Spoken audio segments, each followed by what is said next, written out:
എൻ്റെ പേര് ഐശ്വര്യ ചന്ദ്രൻ. എനിക്ക് ആറ്റോ ക്ലോത്തിങ് എന്ന് പറഞ്ഞൊരു ക്ലോത്തിങ് ബ്രാൻഡുണ്ട്.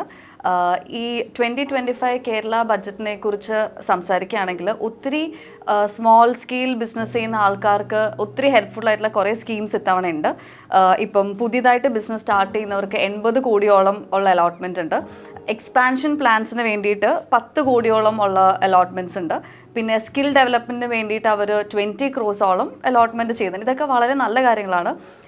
എനിക്ക് ആകെ ഒരു ഇതുള്ളതെന്ന് വെച്ചാൽ ഇതൊക്കെ ഉണ്ടെങ്കിലും ഇതെങ്ങനെ അവെയിൽ ചെയ്യാൻ പറ്റും എന്നുള്ളൊരു അവയർനെസ്സും കൂടെ തരുകയാണെങ്കിൽ കുറച്ചും കൂടെ നല്ലതായിരിക്കും. ഇപ്പം കോളേജിൽ നിന്ന് ഇറങ്ങിയ പിള്ളേർക്ക് അപ്പം കോളേജിലൊക്കെ ഇതിനെക്കുറിച്ചൊരു ക്ലാസ് എടുക്കുക, ഇതെങ്ങനെ നമുക്ക് ഈ സ്കീമിലെ ബെനിഫിറ്റ്സ് നമുക്ക് കിട്ടാൻ പറ്റും. ആസ് എ നോർമൽ സിറ്റിസൺ, ഞാനൊരു ഓൺടർപ്രണറായിട്ടല്ല സംസാരിക്കണേ, ഒന്നും അറിയാത്തൊരു സിറ്റിസൺ എന്ന നിലയ്ക്ക് ഇതെങ്ങനെ നമുക്ക് ഉപയോഗിക്കാൻ പറ്റും എന്നുള്ളൊരു അവയർനെസ്സും കൂടെ ഈ സ്കീമിൻ്റെ കൂടെ ഇപ്പം ഞാൻ അവിടെ ഡിസ്കസ് ചെയ്യുന്ന കേട്ടു.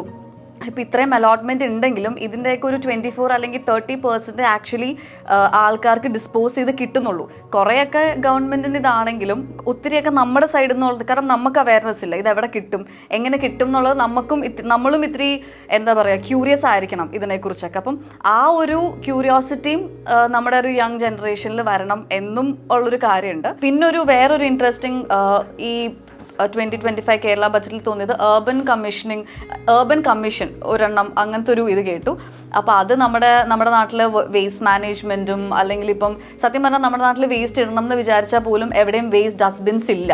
അപ്പം നമുക്കൊരു സ്ഥലം ഇല്ല ആക്ച്വലി വേസ്റ്റ് കൊണ്ട്. ഇപ്പം ഈ ഒരു സ്ഥലത്ത് കൊണ്ട് നമുക്ക് വേസ്റ്റ് ഡംപ് ചെയ്യാൻ പറ്റും എന്നൊരു സ്ഥലം ഉണ്ടെങ്കിൽ കുറേയൊക്കെ നമ്മൾ ഈ റോട്ടിൽ വേസ്റ്റുകൾ നിർത്തും. ഇപ്പം നമുക്ക് അങ്ങനത്തെ ഒരു ഏരിയ ഇല്ല. അപ്പോൾ ഈ ഏർബൻ കമ്മീഷൻ അതൊക്കെ ഇച്ചിരി നോക്കിക്കണ്ട് അങ്ങനത്തെ കാര്യങ്ങൾ ചെയ്യുകയാണെങ്കിൽ അതൊക്കെ ജനറൽ പബ്ലിക്കിനും ഒക്കെ വളരെ ഹെൽപ്ഫുൾ ആയിട്ടുള്ള കാര്യങ്ങളായിരിക്കും. വേറൊരു ഇൻട്രസ്റ്റിംഗ് ടോപ്പിക് ഇത്തവണത്തെ ബഡ്ജറ്റിൽ തോന്നിയത് നമ്മുടെ കേരള ആർട്ട് ആൻഡ് ക്രാഫ്റ്റ് ഡെവലപ്മെൻറ്റിന് വേണ്ടിയുള്ളൊരു ബഡ്ജറ്റാണ്.